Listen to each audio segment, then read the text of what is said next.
rappelle qu'en fait, pour développer des applications mobiles, en fait, on peut opter pour ce qu'on appelle le développement natif. Alors, le développement natif, ça veut dire vous développer directement avec le langage. Et donc, le langage utilisé par la plateforme. Par exemple, vous développez avec Android pour le système Android. Et vous faites le développement, par exemple, avec Objective-C ou Swift pour la plateforme iOS. Et nous avons dit que l'inconvénient du développement natif, c'est que il faut en fait beaucoup d'efforts, c'est-à-dire pour chaque plateforme. Pour la plateforme Android, il faut développer l'application. Pour iOS, il faut la redévelopper complètement parce que c'est pas la même technologie, c'est pas le même langage. Et pour Windows Phone, la même chose. Donc, c'est-à-dire c'est donc beaucoup d'efforts pour l'entreprise.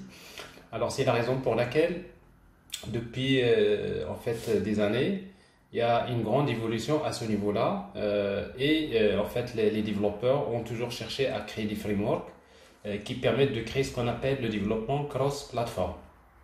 Alors, développement cross-platform, l'idée c'est quoi? C'est de développer l'application mobile une seule fois, c'est d'écrire le code une seule fois. Et à partir de l'application écrite, on va générer la version Android, on va générer la version iOS et on va également générer la version pour d'autres plateformes. Donc historiquement, donc, il y avait des plateformes qui étaient connues au départ, notamment avec PhoneGap, qui était utilisé.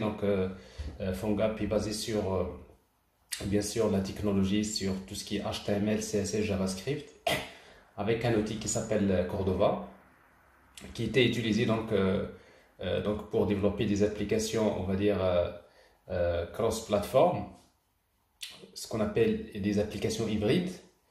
Et après, les choses ont évolué.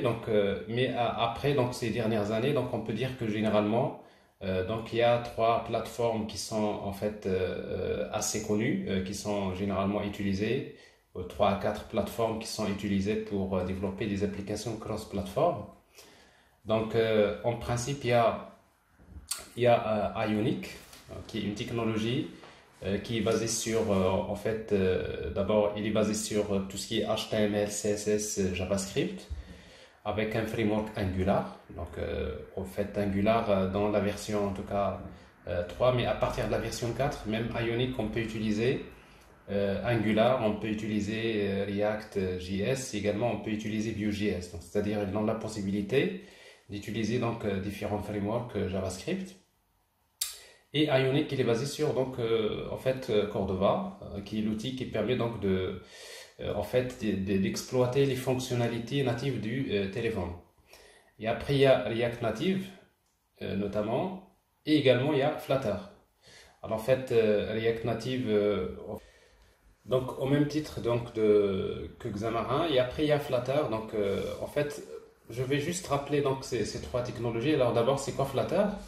En fait, aujourd'hui, on va s'intéresser au développement cross-platform en utilisant en fait la technologie ou bien la plateforme Flutter. Donc, Flutter, c'est quoi? C'est un framework qui a été développé par Google. En principe, c'est pour créer des applications natives Android et iOS. Donc, principalement, c'est pour créer les deux. Avec Flutter, vous développez une application et à partir de votre application, vous pouvez générer la version Android et la version iOS. En principe, c'est un framework qui est basé sur un langage de programmation qui s'appelle Dart. Alors, en fait, la première version de Flutter a été développée donc, en décembre 2018. Si vous voulez, la version 1.0, donc ça veut dire elle est toute récente, c'est pas très loin, ça fait 2 années que la première version en fait de Flutter. Mais avant la version 1, il y avait la version 0.x, donc qui était déjà utilisée pour. Mais après ces 2 dernières années, Flutter a montré que c'est une technologie qui est très très puissante et du coup donc il est beaucoup adopté plutôt par les développeurs d'applications mobiles. Donc, ce qui fait que, en fait, il fait partie de cet écosystème qu'il faudrait maintenant maîtriser et qu'il faudrait utiliser pour développer des applications mobiles. Alors, en fait, Dart, juste un petit mot, Dart, c'est un langage de programmation qui a été développé par la communauté de Google. en 2011. Normalement, il faut bien suivre, c'est que Flutter, c'est le framework qui permet de développer des applications mobiles, mais Flutter, il est basé sur un langage de programmation qui s'appelle Dart. Dart comme langage. Le langage Dart, c'est un langage qui avait été développé par la communauté de Google en 2011. En fait, le but de Dart, c'était pour concurrencer JavaScript. Parce qu'à l'époque, on estimait que JavaScript, c'est un langage qui n'est pas très structuré. C'est-à-dire, avec JavaScript, c'est très difficile de développer des applications orientées objets qui sont structurées en modules, etc., comme les autres langages de programmation, comme Java, comme C#. Et que, en fait, la communauté de Google avait développé le langage Dart en 2011. C'était pour, soi-disant, remplacer ou bien donner une alternative à JavaScript. Alors, sauf que, en fait, Dart n'a pas réussi on va dire, à détrôner JavaScript. Donc, pourquoi? Tout simplement parce que JavaScript lui-même s'est développé avec les normes ECMAScript 6 notamment, et également avec le langage TypeScript. En fait, TypeScript, c'est un langage qui était adopté, qui également, c'est un langage qui est orienté objet, qui est utilisé pour développer des applications JavaScript. Donc, on aura l'occasion, enfin, c'est qu'on aura l'occasion, mais vous avez déjà l'occasion d'utiliser, en tout cas, donc TypeScript, si vous avez déjà commencé la partie front-end c'est-à-dire de l'application avec Angular. Donc, c'est que vous aurez déjà en quelque sorte une idée à ce niveau-là. Alors, en tout cas, donc Dart n'a pas réussi à s'imposer à la place de JavaScript. Et du coup, donc, le langage il est resté dans les tiroirs de Google jusqu'à ce que le framework Flutter a été créé pour développer des applications mobiles. Donc, et justement, c'est à ce niveau-là, depuis 2018, que grâce à Flutter, qui est un framework pour développer des applications mobiles, notamment cross-platform, qui est basé sur ce langage, que en fait, Dart est devenu un langage très populaire. Et il a retrouvé sa popularité et que Dart, donc on va le voir tout à l'heure, donc c'est un langage qui est très bien fait. C'est vraiment un très bon langage qui est très bien fait et qui permet de développer facilement des applications. On va voir tout à l'heure différents types d'applications, que ce soit web, mobile, etc. Donc c'est tout un écosystème si vous voulez. Donc Flutter, comme je disais, donc, il est venu pour proposer une solution pour développer des applications cross-platform au même titre des technologies comme Ionic et React Native. Alors juste en quelque sorte un petit rappel sur en fait, la différence entre les trois plateformes Ionic, React Native et Flutter. Parce qu'en fait aujourd'hui je crois que c'est les technologies les plus utilisées pour développer des applications mobiles. Alors d'abord, Ionic c'est une plateforme qui est basée sur principalement la technologie donc, web, c'est-à-dire HTML, CSS, JavaScript. Donc c'est-à-dire pour développer des applications Ionic, vous allez toujours utiliser du HTML, CSS, JavaScript. Et pour utiliser JavaScript, généralement, on va utiliser souvent un framework. Alors dans la majorité des cas, c'est Angular qui est utilisé. Dans sa version 1, la version 2 et la version 3, c'est Ionic qui est basé 100% sur Angular. Et à partir de la version 4, donc, Ionic a ouvert la possibilité d'utiliser d'autres frameworks comme React Native et également Vue.js. Tout simplement, c'est pour donner la possibilité aux développeurs web qui sont déjà habitués à des frameworks de développement web, donc d'utiliser facilement donc Ionic. Alors, et après, par la suite, donc, en principe, une application Ionic, quand il démarre, généralement, quand vous compilez, quand vous générez donc l'application native Ionic, ben, il génère une application native avec un composant qui s'appelle un WebView. En fait, vous savez, un WebView, c'est quoi? Un WebView, c'est un composant qui fait partie des composants Android, par exemple. Vous allez trouver l'équivalent, bien sûr, sur iOS, qui permet d'afficher dans une application Android, par exemple, une page web. Donc, c'est-à-dire, si vous faites un développement natif avec Android, Et si vous voulez, dans votre application Android, dans l'activité Android, vous voulez par exemple afficher le contenu d'un site web ou bien d'une page web qui est basé sur HTML, CSS, JavaScript, et bien tout simplement on utilise le composant WebView. Donc une application en fait Ionic, c'est une application qui est basée sur une activité par exemple Android avec un composant WebView. Et par la suite, une fois que le composant WebView il est affiché dans l'application, et par la suite, toute la logique présentation, c'est du HTML, CSS, JavaScript. Ça veut dire que votre développement, ça va être 100% du HTML, CSS, JavaScript. Et après, donc, mais pour interagir avec les éléments natifs, c'est-à-dire pour interagir avec les composants natifs du smartphone. Par exemple, si vous voulez faire de la géolocalisation, vous voulez utiliser la caméra, si vous voulez utiliser les capteurs de votre smartphone, les Bluetooth, les sensors et tout ça. Alors pour les utiliser, ben en fait, Ionic il est basé sur en fait, un outil qui permet donc d'interagir avec les fonctionnalités natives. Traditionnellement, il utilise en fait Cordova.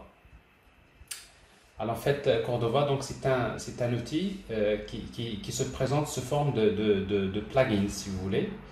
En fait, un plugin Cordova, en fait, se compose de deux parties. La première partie, c'est du JavaScript. C'est celle que vous allez manipuler avec votre application, parce que là, vous programmez que avec du JavaScript. Donc votre code JavaScript va interagir avec la partie JavaScript de Cordova. Et la deuxième partie du plugin, c'est du code natif, c'est-à-dire pour Android, c'est du code Java, pour iOS, c'est du code Objective-C. Donc, ce qui permet à votre application, avec du JavaScript, c'est-à-dire il permet à votre application, à partir de JavaScript, d'accéder à des fonctionnalités natives de smartphone. Parce que normalement, pour accéder aux fonctionnalités natives de l'appareil mobile, ben, le seul moyen, c'est d'utiliser des codes natifs. C'est-à-dire, pour les systèmes Android, il faudrait utiliser donc des codes Java. Et pour le système iOS, il faudrait utiliser des codes natifs, par exemple Objective-C. Donc, c'est pour exploiter les fonctionnalités natives. Donc, ce qui fait, quand on fait le développement cross-platform, il faut toujours chercher un moyen qui permet, à partir, par exemple, de JavaScript, d'accéder à des fonctionnalités Java qui sont fournies par le framework Android, par exemple. Alors, qu'est-ce qui permet de faire les opérations? Le bridge qui est Cordova. Donc, Cordova, en fait, c'est un framework, c'est un outil qui a été donc utilisé, traditionnellement donc, pour résoudre ce problème. Cordova, c'est une solution. En fait, l'origine de Cordova, c'est PhoneGap. Sauf qu'à un moment donné, PhoneGap, il a été racheté par Adobe. Donc la licence de PhoneGap, en fait, il a été acheté par Adobe. Et la version de PhoneGap est passée en open source. Donc chez Apache, avec le nom, il a changé de nom, il s'appelle Cordova. Donc Cordova, PhoneGap, c'est la même chose. Mais après, bien sûr, il y a d'autres technologies qui sont utilisées également, qui sont une alternative de Cordova. C'est-à-dire pour faire le pont, le bridge entre l'application, on va dire, JavaScript et les fonctionnalités natives. Dans la majorité des cas, c'est Cordova, mais il y a d'autres solutions qui peuvent être utilisées, bien sûr. Alors, donc, Hadel, en fait, déjà, c'est, si vous voulez, l'architecture d'une application basée sur Ionic. Alors, pour une application basée sur React Native et Xamarin, si vous voulez, en fait, je rappelle juste que Xamarin, c'est en fait la technologie Microsoft qui est utilisée pour développer des applications mobiles également cross-platform en utilisant le langage C#, c'est-à-dire et le framework .NET, si vous voulez. Alors, en fait, React Native particulièrement, il est venu avec une solution qui est en fait plus, on va dire, performante et plus rapide en quelque sorte que Ionic. Parce qu'en fait, Ionic, le fait qu'il est basé sur un composant WebView, et donc c'est un peu utiliser du JavaScript pour tout ce qui est le rendu, en fait, le rendu de l'interface. HTML, CSS, JavaScript, c'est bien. pour le rendu, donc c'est-à-dire, si vous voulez, on peut même dire c'est un peu l'idéal. Mais sauf que quand vous travaillez avec Ionic, des applications dans lesquelles, si on a besoin de beaucoup d'animation, on a beaucoup besoin d'une grande rapidité, le rendu graphique d'une manière générale. Bon, généralement, en fait, normalement, il faut faire des composants natifs, hein, c'est-à-dire il faut aller vers le natif. Donc, ce qui fait que, en fait, qu'est-ce qu'il a fait React Native? Eh bien, tout simplement, il a proposé une solution qui est basée sur le framework. D'abord, React Native, donc c'est un framework qui est développé par la communauté de Facebook. Et React Native, il est basé sur un framework qui est aussi connu, c'est React.js, qui est utilisé pour le développement d'applications web, d'une manière générale. Et en fait, React Native, donc c'est juste à titre d'indication, en fait c'est un framework qui a été créé à la suite d'un hackathon.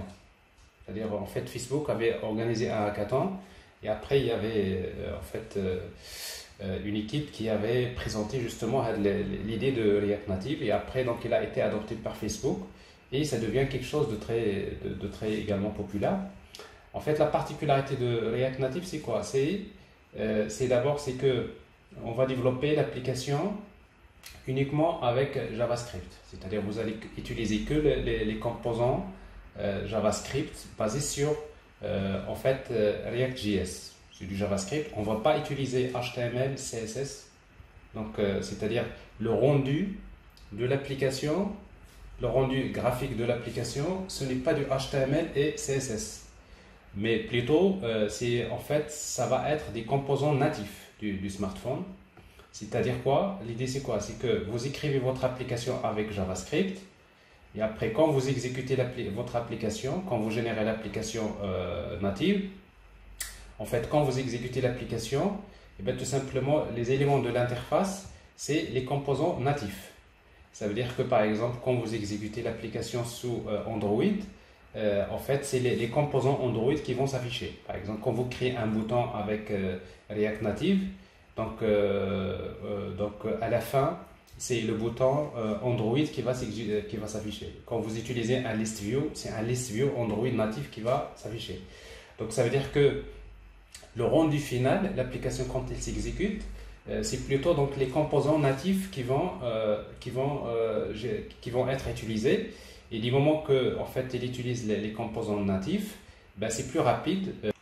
Donc le rendu, du moment que le rendu se fait via des composants natifs, ça veut dire que le rendu graphique il est plus rapide que par exemple la solution proposée par Ionic, c'est-à-dire basée sur HTML et CSS. Mais pour y arriver, en fait, avec React Native, donc quand vous programmez avec React Native, vous utilisez du JavaScript. Et après, vous utilisez les composants React Native, c'est-à-dire que c'est que des composants JavaScript que vous utilisez.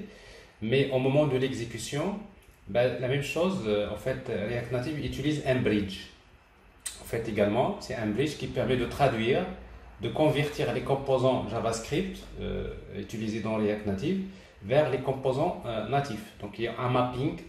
Par exemple, vous créez ici un bouton JavaScript, mais après, au moment de l'exécution, ce bouton-là, React Native, il va être remplacé par un bouton Android quand vous exécutez l'application Android. Mais si vous l'exécutez sur iOS, il va afficher un bouton iOS.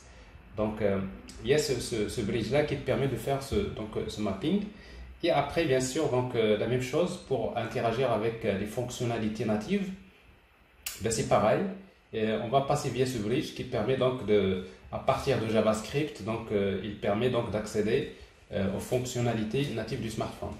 Alors, ce qui fait qu'en fait, React Native a présenté une solution qui est plus, on va dire, séduisante et qui permet donc de donner relativement plus de performance par rapport à Ionic, surtout quand il est sur un certain nombre de volets, mais si vous voulez, bon, quand je dis bien performante, c'est tout dépend à quel niveau, parce que c'est dans la majorité des applications mobiles, parfois c'est très difficile même de faire la différence entre Ionic et React Native. Mais quand vous êtes dans des applications vraiment avec des spécificités un peu particulières, dans lesquelles vous avez besoin d'une grande vitesse de rendu, avec des animations, etc., alors là, peut-être vous allez voir, il y a quand même une différence au niveau du rendu. Alors en fait, après, il y a Flutter qui est venu. Donc, vous voyez, donc Facebook, c'est 2015. 2015, si vous voulez. Alors, juste pour vous dire un peu l'histoire, si vous voulez, avant 2015,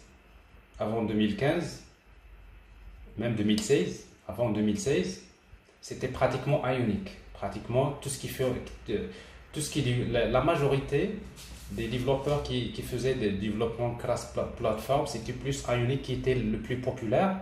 Mais c'est vrai, il y a d'autres technologies, par exemple IBM dispose de sa propre plateforme IBM First, plutôt Mobile First de IBM.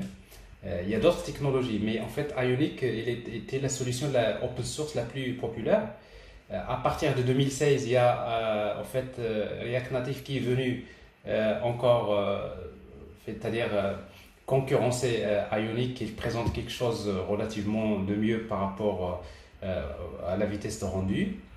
Et donc entre 2016 et 2018, encore 2 années, 2018, à partir de 2017, il y a Flutter qui est encore venu avec quelque chose encore, c'est-à-dire qui vient avec une autre solution différente, qui est également plus performante encore que celle proposée par React Native.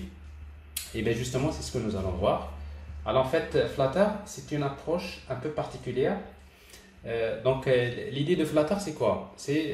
L'idée de Flutter, c'est éliminer Headless Bridge. Parce qu'en fait, que ce soit Ionic ou bien React Native, on est obligé de passer via un bridge pour faire la conversion, soi-disant, pour pouvoir passer des composants de l'interface vers les composants natifs.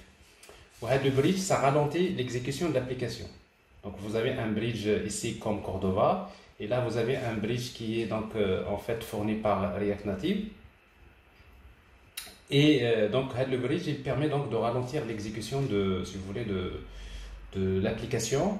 Alors en fait, Flutter, lui, il va essayer d'éliminer ce bridge. Comment? Et bien, tout simplement en générant directement l'application native. C'est-à-dire que l'idée de Flutter, c'est quoi?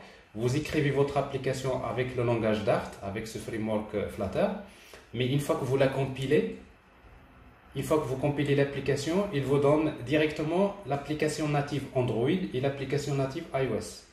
Donc ça veut dire que quand vous exécutez l'application finale, ben c'est une application native. Donc c'est 100% du natif. C'est-à-dire, et dans ce cas-là, ça veut dire qu'il n'y aura pas de bridge. Donc ce qui fait votre application, en principe, il va s'exécuter plus rapidement que les applications qui sont basées sur des bridges, c'est-à-dire des traductions ou bien du mapping au moment de l'exécution. Donc, ce qui fait que quand vous développez une application Flutter, on écrit généralement des composants, on écrit des applications avec Dart, et après l'application Dart, il va être compilé directement vers en fait du code binaire. Donc, ce qui fait qu'avec Flutter, donc on va écrire l'application avec le langage Dart. L'application, il va être compilé directement en code binaire. Et après ce code binaire-là, tout simplement, c'est des codes binaires qui traduisent dans le code binaire de la plateforme. Mais quand vous exécutez l'application, en fait, ce qu'il faut comprendre, c'est que Flutter a redéveloppé tous les composants graphiques. C'est-à-dire Flutter a développé un moteur de rendu graphique. Ça veut dire que quand vous exécutez l'application Flutter, en fait, tous les composants graphiques qui sont affichés, ce sont des composants Flutter. C'est des composants natifs Flutter. Ce ne sont pas des composants du framework Android, par exemple, ou bien des composants du framework, si vous voulez, iOS. C'est qu'en fait, les développeurs de Flutter ont dû développer des composants natifs, si vous voulez, des composants natifs graphiques pour le système Android et pour le système iOS. Et du coup, donc, le rendu, c'est-à-dire qui s'affiche, le rendu graphique, c'est des composants en fait qui sont dessinés par Flutter et non pas par le framework de la plateforme. Donc, quand vous créez un bouton par exemple dans l'application Flutter, quand vous l'exécutez sur Android, c'est le bouton Flutter. C'est un bouton natif, c'est des codes natifs, mais qui est développé par Flutter. Et quand vous l'exécutez sur iOS, ben, c'est un bouton Flutter. C'est-à-dire que vous allez avoir le même rendu, c'est le même rendu graphique, que ce soit sur Android, que ce soit sur iOS. Alors c'est différent ici. Pourquoi c'est différent? Parce qu'avec avec React Native, quand vous exécutez l'application sur Android, il va afficher le bouton du système Android. Mais quand vous l'exécutez sur iOS, il va afficher le bouton du système iOS. Au niveau du rendu graphique, c'est différent parce que c'est le framework natif qui permet de dessiner, si vous voulez. Mais avec React Native, quand vous créez par exemple un list view ici, de Flutter, quand vous l'exécutez, donc c'est Flutter qui va dessiner le list view, ce n'est pas le framework natif. Et quand vous l'exécutez sur iOS, c'est la même chose, c'est Flutter qui va dessiner. Donc ça veut dire que Flutter a développé un moteur de rendu. Ben, il se trouve que ce moteur de rendu est la clé de la réussite de Flutter, parce que c'est un moteur de rendu graphique qui est très puissant. Il est basé sur en fait, des technologies qui sont très avancées en termes de design. Donc ce qui fait qu'il a proposé quelque chose d'assez intéressant. Alors voilà la raison pour laquelle à partir encore de 2018 jusqu'à 2020, donc maintenant, si vous regardez un petit peu les statistiques, vous trouverez que il y en a beaucoup qui vont se mettre sur en fait sur le développement Flutter. Alors ce qui fait que maintenant on peut dire que voilà, la communauté des développeurs qui utilisent l'open source, ils vont être divisés entre Flutter. Il y en a ceux qui vont préférer React Native, il y en a ceux qui préfèrent rester sur en fait Ionic. Ceux qui préfèrent travailler, en tout cas pour les développeurs web, ceux qui ont beaucoup d'expérience dans le développeur web, ils vont préférer souvent rester dans HTML, CSS. Donc dans ce cas-là, ils vont préférer travailler avec Ionic. Ceux qui ont l'habitude de travailler avec React Native, React.js pour développer leur application web, ils vont trouver que c'est beaucoup plus simple de rester sur React Native. Et ceux qui veulent en fait créer des applications encore avec une expérience utilisateur qui est plus intéressante, donc généralement ils vont se mettre sur la plateforme Flutter. Alors ici, donc ça c'est un petit rappel sur les trois plateformes, comme je disais, voilà, les plus utilisées si vous voulez. Mais je n'ai pas parlé de Xamarin parce que avec Xamarin, il apporte à peu près la même solution que React Native. C'est la même chose, sauf que Xamarin, donc pour développer, donc on utilise le langage C# et le framework .NET. C'est la technologie Microsoft. Est-ce que c'est bon pour ce rappel? Bon, j'avais déjà parlé de cette histoire, donc je vous la raconte encore, parce que je sais que ça fait quand même beaucoup de temps qu'on ne s'est pas vu pour cette partie mobile. Est-ce que vous avez une question? Oui. Oui, monsieur, si vous permettez. Oui, comment le framework, par exemple Android, reconnaît un bouton Flutter? Alors en fait, je t'explique. En fait, c'est très simple. C'est que quand vous créez une application Flutter, une fois que vous générez l'application Android, il vous génère une application Android dans laquelle il y a une activité Android. On a dit que l'activité Android, il va utiliser un seul composant graphique, Canvas. L'élément Canvas, si vous voulez, c'est un élément, une fois qu'il est affiché dans l'application Android, l'activité, après, c'est le moteur de rendu. C'est le moteur de rendu, c'est-à-dire c'est l'application Flutter, c'est le moteur de rendu parce qu'il utilise toujours le composant. C'est-à-dire quand vous démarrez une application Flutter, qu'est-ce qui se passe? C'est que il y a l'activité qui démarre le moteur de rendu Flutter. Le moteur de rendu Flutter, il va utiliser un élément Canvas le framework Android. Et après, tout ce qui va être dessiné, il va être dessiné à l'intérieur de l'élément Canvas en utilisant avec le moteur de Flutter. Donc ça veut dire que Flutter, il court-circuite en quelque sorte, il utilise en quelque sorte que l'élément principal de Android, les Canvas. Mais tout ce qui est les boutons, les list view, tout ce qui est fourni pour Android, il ne va pas l'utiliser. Est-ce que c'est clair? Ok. Oui, ça marche. Merci. Merci. Alors c'est clair, donc je peux passer maintenant à la suite, voilà. Alors maintenant, donc donc je reviens un petit peu sur Dart. Donc Dart c'est un langage qui est utilisé, en principe, qui est utilisé pour faire beaucoup de choses. C'est pour écrire des scripts simples. Vous pouvez l'utiliser pour créer des scripts simples. Vous pouvez l'utiliser pour créer des applications complètes, comme les applications. Par exemple, mobile, Android, iOS en utilisant Flutter. Vous pouvez utiliser Dart pour développer des applications web. Ça veut dire que Dart, il peut remplacer JavaScript. Vous pouvez développer une application avec Dart au lieu d'utiliser JavaScript. Vous pouvez utiliser donc des scripts sur ligne de commande. Et vous pouvez également développer avec Dart côté serveur. C'est-à-dire vous pouvez faire le développement d'applications côté backend en utilisant Dart. C'est-à-dire que Dart, normalement, c'est un langage que vous pouvez utiliser pour développer différentes applications, que ce soit mobile, web, desktop. Vous pouvez faire pas mal de choses avec. Alors, en fait, Dart, il fournit si vous voulez, deux modules. En fait, on va dire, il y a d'abord Dart native. En fait, Dart native, il est utilisé, c'est pour développer des applications qui vont cibler des appareils, soit mobiles, desktop ou serveur. Alors en fait, c'est-à-dire, il permet d'écrire directement l'application dans le code, en fait, dans le code natif, c'est-à-dire de la plateforme, comme on vient de voir avec le cas des applications mobiles.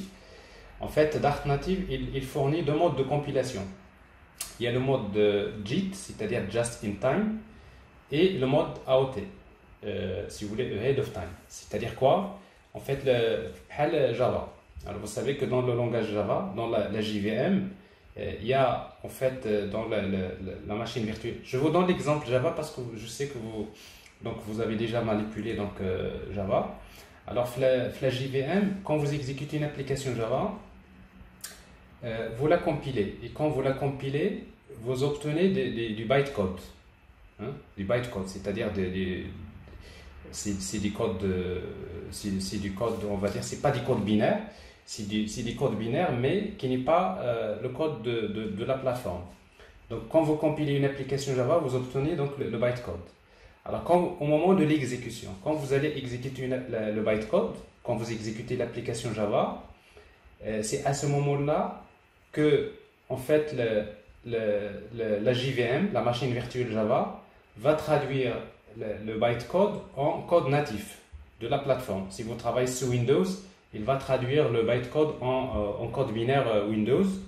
Si vous travaillez sur, par exemple, le système Linux, donc c'est comme ça que Java a réussi à mettre en place une solution qui permet de s'exécuter sur différentes plateformes. C'est-à-dire dans Java, donc vous avez c'est un langage qui est en fait compilé, interprété. On compile, on obtient le bytecode, mais quand on exécute, c'est au moment de l'exécution que la traduction se fait en code binaire. Alors maintenant, généralement, la conversion en code binaire au moment de l'exécution peut se faire en deux modes. Il y a ce qu'on appelle le mode JIT, c'est-à-dire Just in Time. Just in Time, ça veut dire quoi? C'est-à-dire que c'est au moment de l'exécution, la JVM, il va prendre, quand il va exécuter une instruction, il va la convertir en code machine, il l'exécute. Il passe à l'instruction suivante, il la convertit en langage machine, il l'exécute. C'est-à-dire au fur et à mesure qu'il exécute, qu'il traduit en langage machine. C'est ce qu'on appelle Just in Time. La deuxième solution, c'est d'utiliser le modèle AOT. AOT, c'est Ahead of Time, c'est-à-dire, si vous voulez, une traduction précoce. Autrement dit, qu'est-ce qui se passe? C'est qu'au moment de l'exécution, la JVM va prendre d'abord tout le bytecode de l'application, il le convertit d'abord en langage machine, et après il commence à exécuter. Donc, la différence entre ces deux modes, généralement, si vous voulez, les modes d'exécution. Alors, la même chose avec Dart, en fait, native, il présente les deux modes. Donc, JIT, c'est Just in Time, c'est-à-dire, on écrit avec Dart, au moment de l'exécution, c'est au moment de l'exécution que en fait, le moteur Dart va traduire en fait c'est-à-dire le code de Dart en code machine, instruction par instruction. Et après, le mode AOT, ça veut dire que j'ai créé l'application avec Dart, je la compile, je la traduis complètement en langage machine.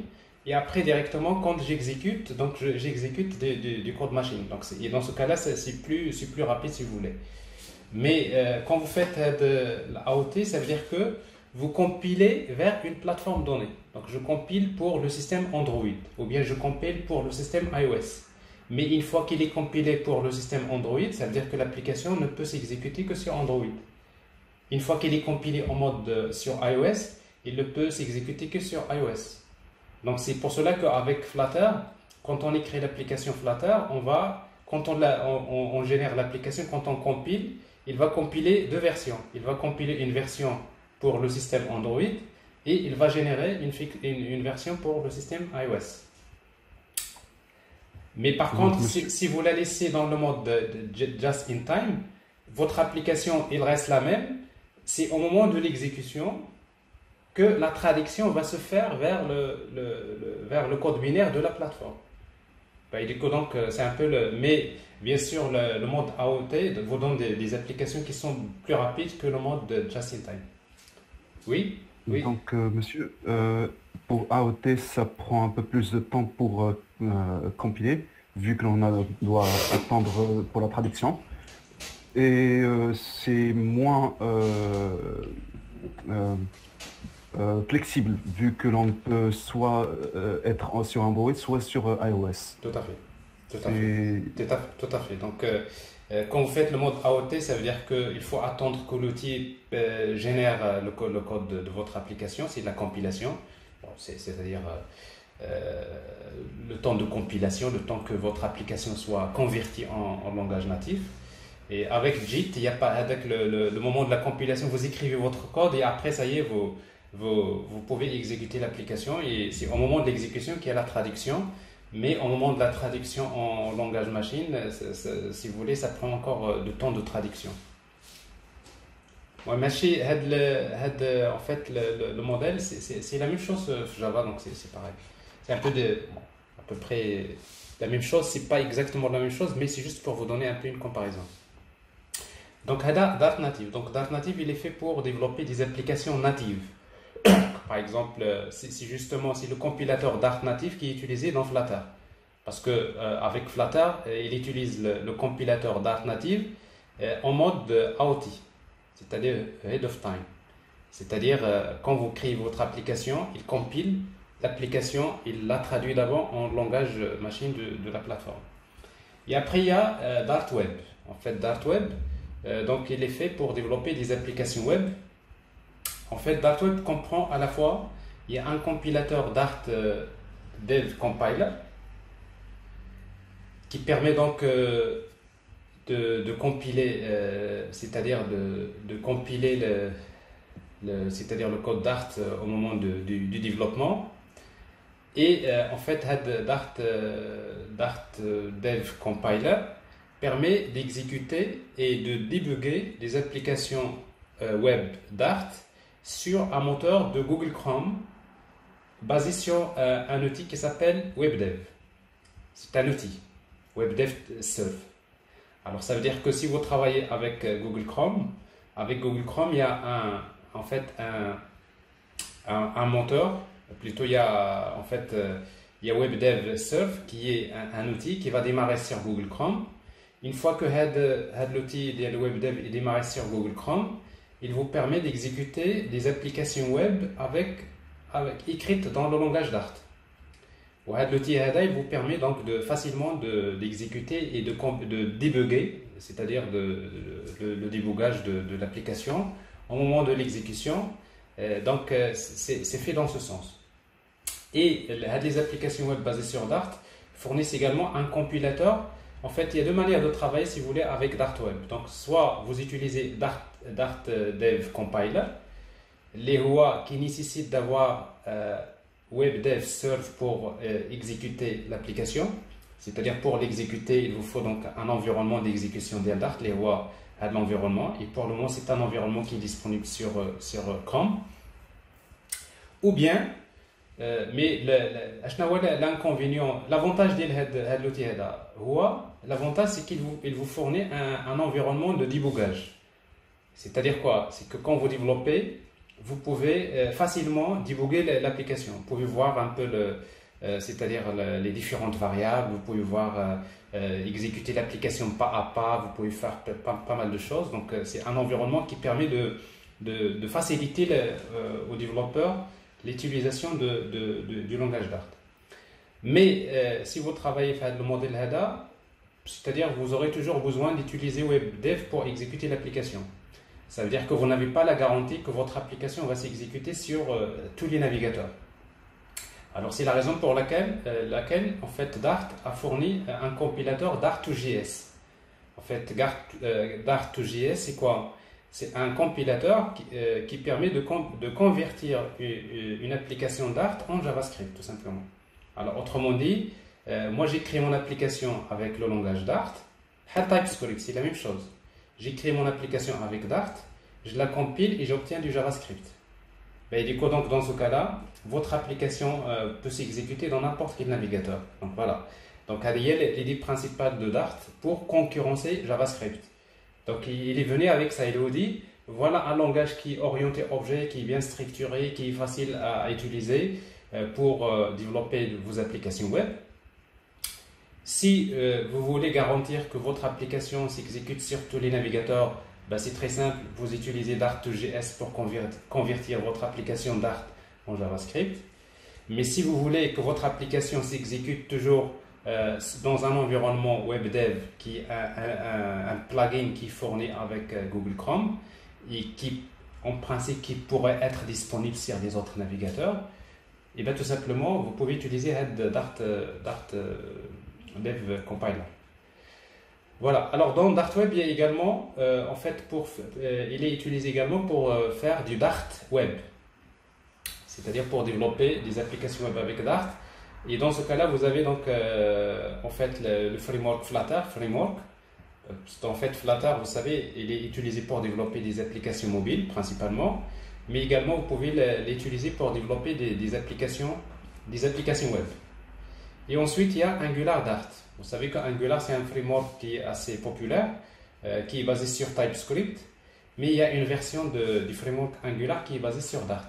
C'est-à-dire, au lieu d'utiliser TypeScript, vous pouvez utiliser Dart, et là, la logique de Angular reste la même. Donc, vous voyez bien que en fait, le langage Dart, il est, c'est-à-dire, en principe, bon, c'est un langage qui va couvrir en quelque sorte toutes les possibilités de développement. Et après, bon, quelqu'un généralement qui développe des applications avec Flutter, une fois qu'il maîtrise le langage Dart, donc en principe, il y en a beaucoup qui vont préférer rester sur ce langage-là pour développer d'autres types d'applications. Bien, alors si vous voulez donc une application, l'architecture d'une application mobile avec Flutter, donc est la suivante. Alors, en fait, pour développer une application mobile avec Flutter, donc en principe, vous aurez juste besoin à un moment donné d'importer un certain nombre de packages. Donc ça, c'est le langage Dart.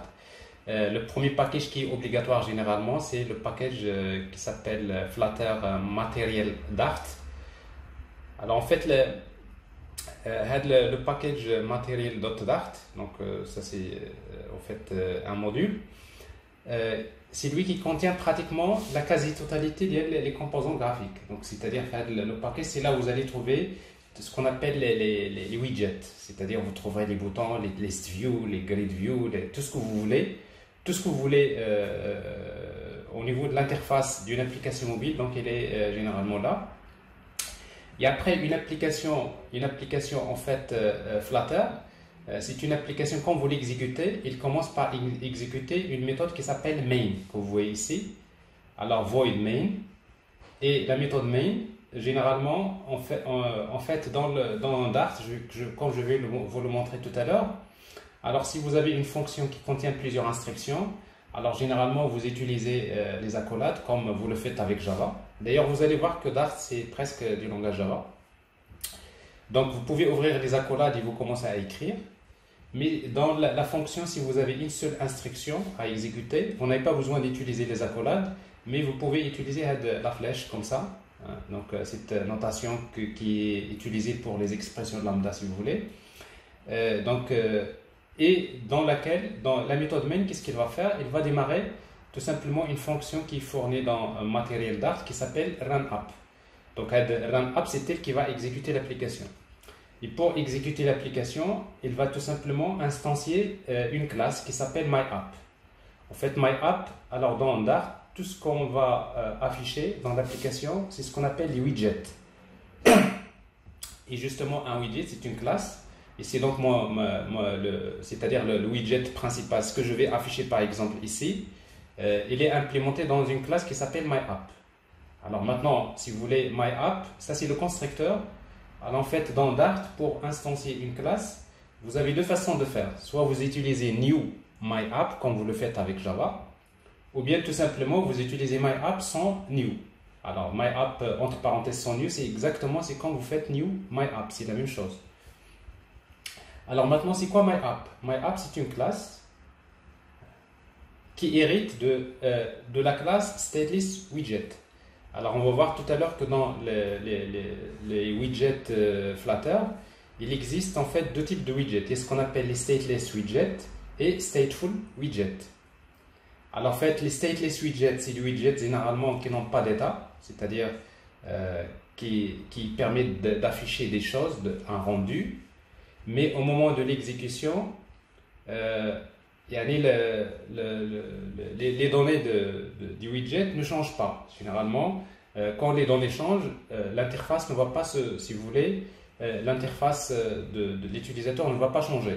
Donc, c'est-à-dire c'est un widget qui n'a pas d'attribut, qui n'a pas d'état. Il va juste afficher un certain nombre de choses, mais au moment de l'exécution, c'est-à-dire les éléments de l'interface ne changent pas. Les données, par exemple, ne changent pas. Mais quand les données changent, par exemple, quand vous voulez afficher la liste des villes, par exemple, bien sûr, vous n'allez pas utiliser un stateless widget, mais plutôt vous allez utiliser ce qu'on appelle un stateful widget. Pourquoi? Parce que c'est au moment de l'exécution que l'application va se connecter vers la partie backend pour récupérer la liste des villes. Une fois que la liste des villes arrive, c'est à ce moment-là qu'ils vont s'afficher. Dans ce cas-là, c'est ce qu'on appelle un stateful widget, c'est-à-dire c'est un widget qui dispose d'un état, qui dispose des données qu'il va afficher. Donc les données, elles ne sont pas connues au moment de démarrage, mais c'est des données qui vont être chargées dynamiquement au moment de l'exécution. Alors en fait, en tout cas, donc le premier composant qu'on va afficher ici, donc c'est donc la classe myApp, c'est une classe qui hérite de la classe stateless widget. Et une fois que vous héritez de stateless widget, on a besoin de redéfinir, donc vous voyez ici override, de redéfinir une méthode qui s'appelle build. En fait, la méthode build, c'est une méthode qui permet de retourner un widget. Alors maintenant, la méthode build, généralement, ça il faut l'admettre, c'est une méthode qui permet de recevoir un objet de type build context et à l'intérieur duquel vous allez retourner un widget. Donc ici, qu'est-ce qu'on va retourner? On va retourner ce que vous voyez ici. On va afficher une interface qui me permet d'afficher une barre de titre avec First App et qui me permet d'afficher par exemple un message hello par exemple au centre de l'écran. Alors c'est pour cela que en principe pour pouvoir afficher une telle interface pareille, généralement nous aurons besoin de retourner un objet de type Material App. En fait, Material App, c'est un composant. Donc vous voyez donc myApp que j'ai ici. Donc myApp, il permet de retourner un objet Material App. En fait, Material App, c'est l'application. En fait, c'est un composant qui est basé sur Material Design. Donc en fait, Material Design, c'est une manière un peu, c'est un style de design des composants graphiques, c'est-à-dire de rendu graphique qui est assez connu. Donc, dans la majorité des cas, toutes les applications que vous allez créer avec Dart, c'est des applications qui se trouvent à l'intérieur d'un composant qui s'appelle Material App. Alors, c'est ce que je vois ici. Je vais retourner un objet Material App, à l'intérieur duquel, dans Material App, je vais créer un élément qui s'appelle Scaffold. En fait, Scaffold, c'est quoi? C'est un composant graphique, c'est un widget donc vous voyez donc ici dans Material App.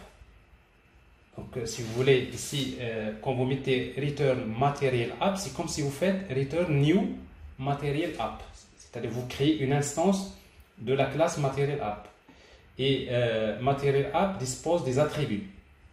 Parmi les attributs de la classe Material App, c'est-à-dire parmi les attributs qu'il faut fournir au constructeur, il y a l'attribut Donc ici avec Dart, c'est un peu différent de Java, c'est que quand vous créez une instance d'une classe, vous pouvez entre parenthèses lui transmettre la valeur des paramètres.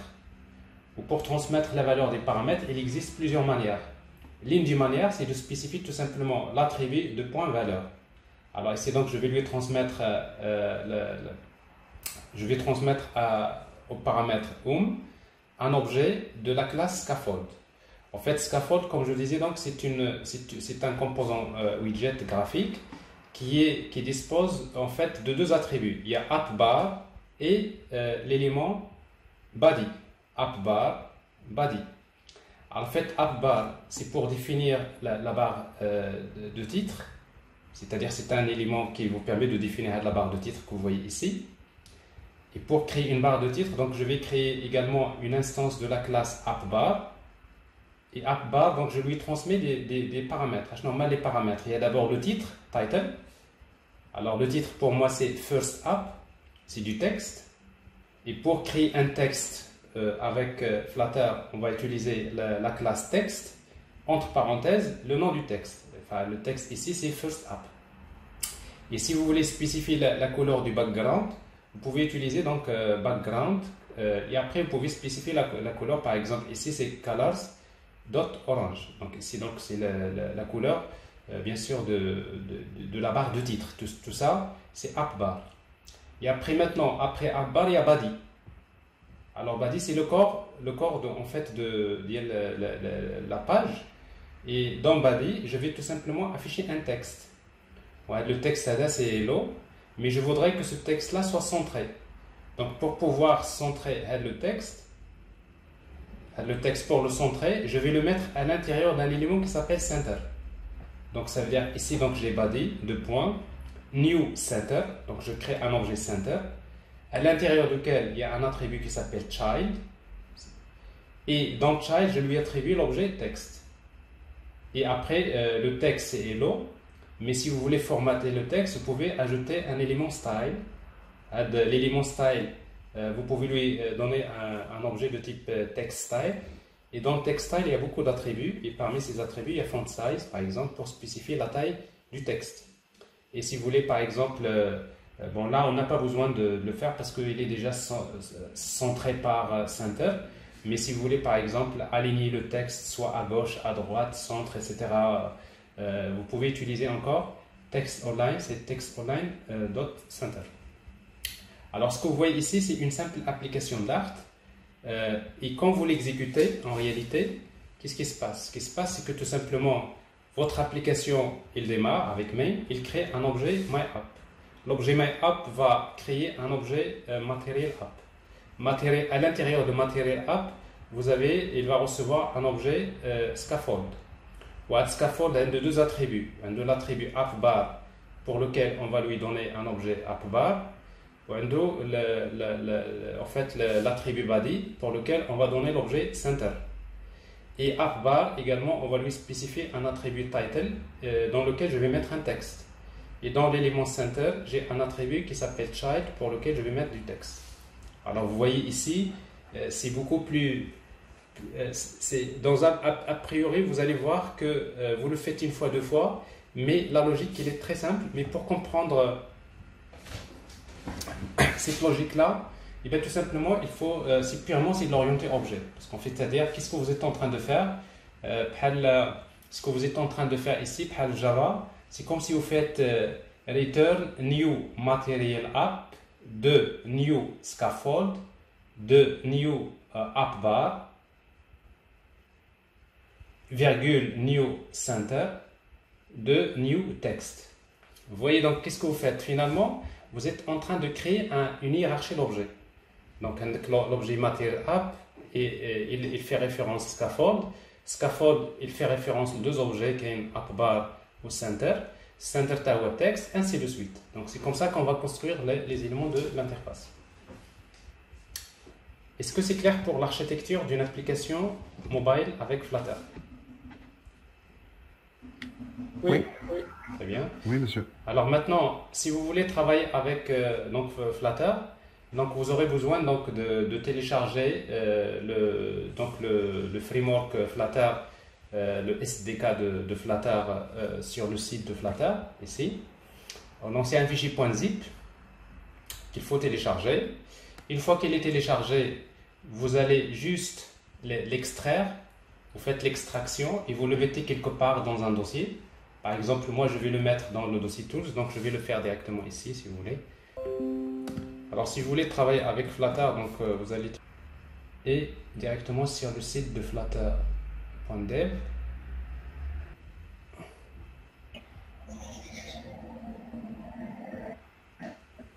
Donc voilà, donc démarrer, donc vous voulez l'installer pour Windows, le système Windows, etc. Donc vous allez trouver ici le lien Flutter Windows stable, donc ça c'est pour Windows et après pour également les autres systèmes, macOS ou Linux. Donc en tout cas vous pouvez télécharger le zip. Une fois qu'il est téléchargé, vous allez l'extraire, donc je l'ai ici, dans le dossier donc Tools. C'est pas ici, c'est dans D. Dans le dossier Tools, donc j'ai Flutter qui est là, c'est le fichier .zip. Je fais l'extraction, je le mets ici. Oui. Voilà Flutter, SDK. Et après, ce que vous allez faire, vous prenez donc Flutter, le chemin de Flutter anti/bin. Pour à nouveau, comme tous les outils, il faut les ajouter à l'environnement classpath, la variable d'environnement classpath. Alors, les propriétés de votre ordinateur, les variables d'environnement, et vous cherchez la variable d'environnement path. En ailleurs, vous allez ajouter tout simplement le chemin CTRL-V. C'est-à-dire vous ajoutez le dossier où se trouve Flutter anti/bin de votre chemin. Alors en fait, ça, c'est quelque chose qui est déjà fait, il est déjà là, donc je ne vais pas l'ajouter. Ben, une fois que vous faites l'opération, vous aurez juste besoin de tester votre environnement. Est-ce qu'en fait tout est bien installé? Alors parce qu'en fait quand vous allez développer une application basée sur Flutter, vous aurez quand même besoin d'installer Android Studio, vous avez besoin d'utiliser le SDK Android, vous avez besoin d'utiliser pas mal de choses. Alors en tout cas, pour pouvoir tester votre environnement, il y a une commande qui s'appelle Flutter Doctor.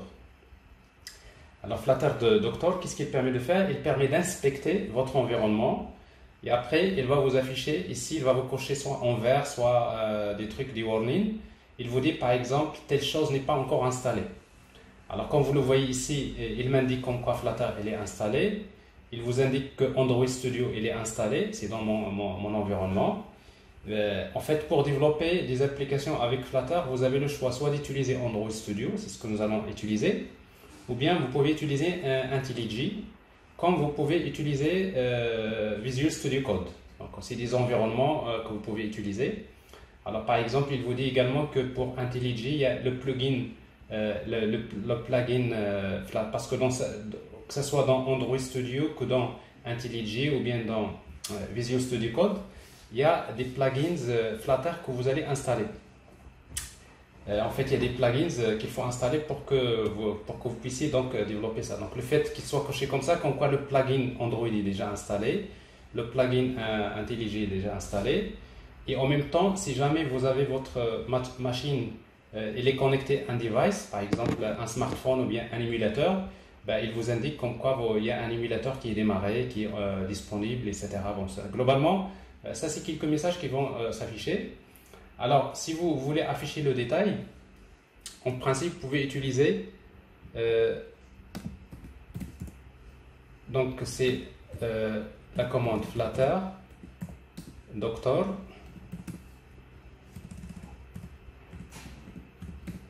Et après, si vous voulez afficher les détails, vous affichez l'option Verbose. Alors cette opération-là, donc, il va vous permettre de vous afficher pas mal de messages. Vous voyez donc là, il inspecte donc Flutter Channel, donc ça c'est la version. Vous voyez donc donc pour Android, voilà, il vous indique que tout est bon, tout est installé, etc. Il y a pour Android Studio, tout est bon. Et il vous dit pour IntelliJ, ben, il vous dit par exemple ici que le Flutter plugin n'est pas installé. Vous voyez donc c'est en rouge.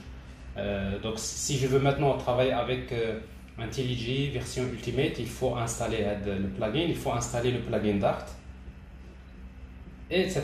Donc globalement c'est ce qui va être fait. Mais après, s'il y a des problèmes par exemple, surtout ce qui nous intéresse sur cette partie-là, c'est pour Android Studio.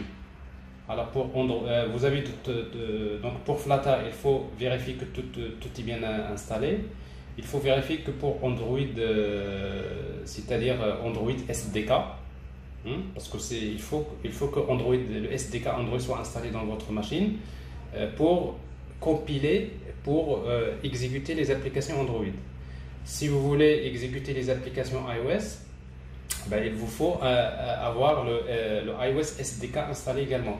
Et dans ce cas-là, vous aurez besoin de travailler dans le macOS. Voilà. Alors ici donc, ça c'est juste la première des choses qu'il faut vérifier. Mais après, il y a quelques messages qu'il faut juste comprendre. Quand vous exécutez la commande, s'il vous affiche le message que vous voyez là, parce que souvent vous allez avoir ce message, la partie de Android SDK, il vous affiche Android licence status unknown. Donc c'est-à-dire que le statut de la licence Android il est inconnu. Alors le problème, vous pouvez le régler de la manière suivante.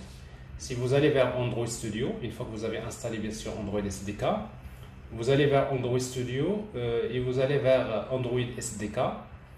Et dans Android SDK, vous allez trouver l'option Android SDK Tools. Android SDK Tools, par défaut, il est désactivé. Parce qu'il vous dit qu'il est obsolète. En fait, en principe obsolète, ça veut dire qu'il y a une autre solution. Mais pour le cas, si vous travaillez avec Flutter, donc l'option il faut l'activer. Autrement, Flutter il va vous reprocher le message qui est Android License Status. Donc, les seules choses que vous allez faire. Voilà. Alors ici, donc, j'ai besoin donc de lancer Android Studio.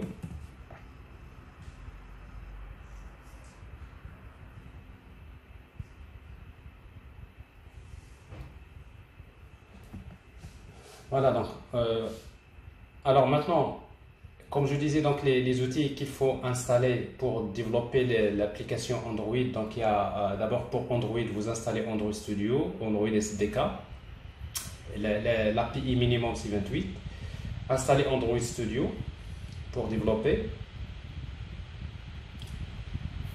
Donc il y a Android Studio, la version 3.0 ou bien le supérieur. Ou bien, alternativement, vous pouvez utiliser IntelliJ Community version 2017. À partir de 2017, généralement, ça marche. Alors, ou bien, vous pouvez installer, également, il faut installer le plugin Dart et Flutter. Alors, si vous travaillez sur Android Studio, il faut installer le plugin Dart. Et si vous travaillez sur IntelliJ, il faut plutôt Dart et Flutter. Les deux plugins, il faut les installer. Alors en tout cas pour les installer,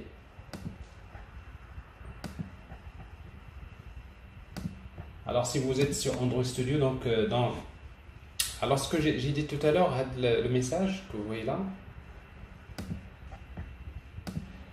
donc si vous avez le message dont j'ai parlé de licence, donc il faut aller vers donc dans la configuration, dans les settings du projet Android Studio. Donc vous allez vers l'apparence and behaviors et vous cherchez donc Android SDK et SDK Tools.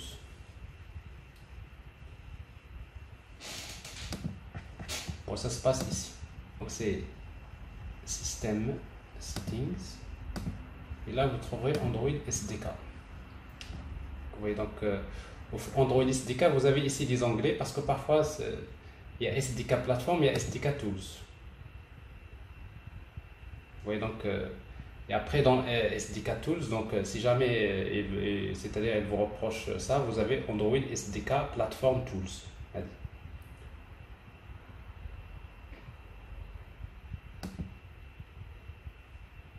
Alors ça c'est en quelque sorte, c'est les options, c'est-à-dire si vous avez le message Android License Status, parce qu'en fait le message il va sortir uniquement à la seule des versions que vous installez dans votre environnement. Une version de Android, une version de Android Studio et tout ça. Mais si jamais vous avez ce problème, vous pouvez le régler comme ça. Alors, en tout cas, donc une fois que vous avez lancé Android Studio, il faut installer les plugins. Alors pour installer les plugins, donc dans Settings, vous allez trouver dans Plugins et vous cherchez, il y a deux plugins que vous allez installer. Il y a d'abord Dart.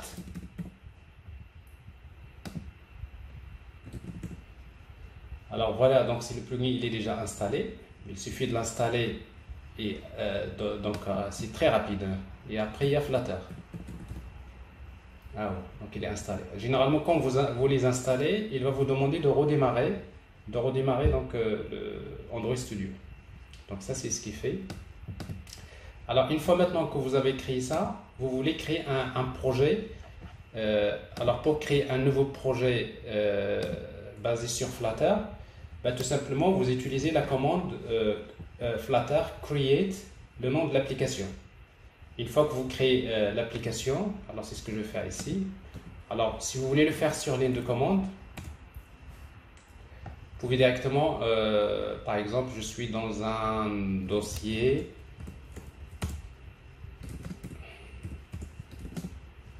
J'ai un dossier, je vais créer un dossier MD Flutter par exemple, apps, alors ça c'est D, donc D deux points, alors je vais créer un dossier Flutter apps, cd Flutter apps, et je vais utiliser la commande Flutter create, le nom de l'application. Par exemple, l'application, je vais l'appeler My First App. Alors, en fait, le nom de l'application, c'est très important de respecter les conventions. Alors, quand vous avez généralement des séparateurs, vous mettez des underscores. Parce que si vous mettez, par exemple, alors si vous faites ça, bon, je crée d'abord l'application. Alors en fait, Create App, qu'est-ce qu'il fait? Il permet de faire, il permet de se connecter. En fait, il vous crée rapidement la structure d'un projet. Vous voyez, donc c'est rapide. Donc il vous crée rapidement le projet.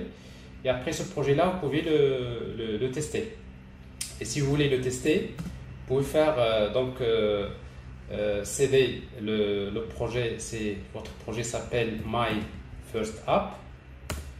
Et pour le tester, vous pouvez utiliser Flutter Run. Alors quand vous utilisez Flutter Run, ça veut dire que vous voulez exécuter dans un émulateur ou bien dans un smartphone. Alors pour tester dans un émulateur, je vais d'abord démarrer un émulateur. Donc je vous rappelle que sur Android Studio, pour démarrer les émulateurs, vous pouvez aller vers ici Tools, Android Virtual Device Manager, AVD. Et les émulateurs, après vous créez un émulateur, vous choisissez donc le type de l'émulateur. Par exemple, il y a plusieurs modèles, Pixel 3 par exemple, Next, ici donc le modèle. En fait, parfois vous trouverez des modèles, ils vous demandent de les télécharger, des émulateurs. Après, une fois que c'est téléchargé, en tout cas, bref, donc vous créez votre émulateur, Next. Ici, vous lui donnez un nom. Finish.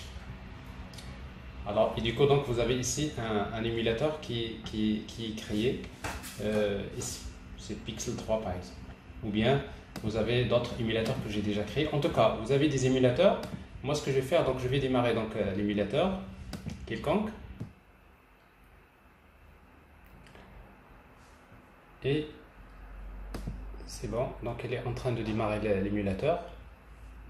Alors il faut toujours faire attention à l'espace disque donc, que vous avez sur votre système. C'est parfois très important de libérer l'espace, surtout pour la partition système. Parce que quand vous démarrez l'émulateur, quand vous démarrez beaucoup d'outils, donc ils utilisent en fait la mémoire virtuelle de votre disque système. Donc il faut faire attention à ça. Alors en tout cas, donc je démarre l'émulateur et je reviens ici. Voilà. Alors ici donc pour pouvoir exécuter, je suis dans mon projet. Donc je vous rappelle que j'ai créé un projet dans le dossier Flutter App. Donc je vais me placer dans le dossier My First App.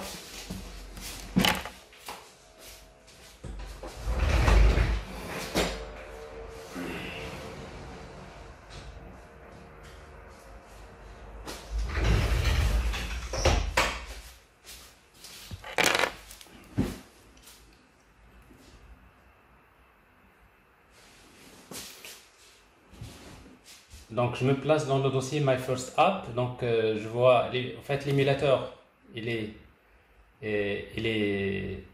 bien démarré. Juste parfois avant de démarrer l'émulateur, vous pouvez utiliser plutôt avant de démarrer l'application, il faut toujours tester si vous avez un émulateur qui est connecté, c'est-à-dire ou bien un device qui est connecté, en utilisant la commande Flutter Devices. Alors, et vous voyez bien ici, vous avez un device qui est connecté. Bon, il y a un émulateur. Et après, vous pouvez utiliser donc Flutter Run. Donc, en fait, Flutter Run, donc, il permet donc de faire cette opération-là. Il va compiler. Donc, votre application, c'est une application qui est basée sur Dart. Il va compiler l'application. Et après, il va vous générer donc les deux versions. La version Android et la version iOS. Et après, du moment que je suis dans un environnement qui est configuré Android, donc il va donc vous avez un émulateur Android qui est connecté, donc il va exécuter, il va se connecter à l'émulateur, il va installer l'application et après il va l'exécuter. Et par la suite, c'est comme ça qu'on va faire. Alors vous voyez ici donc du moment qu'il s'agit bien, il va vous générer donc l'application Android. Donc il va générer un projet basé sur Gradle, qui est le projet Android. Et après, il va utiliser l'outil Gradle pour construire l'application. Vous voyez donc le fichier APK. Il l'a construit, il l'a exécuté sur l'environnement. Et là, vous voyez donc l'application qui s'exécute ici. Ben, c'est une application.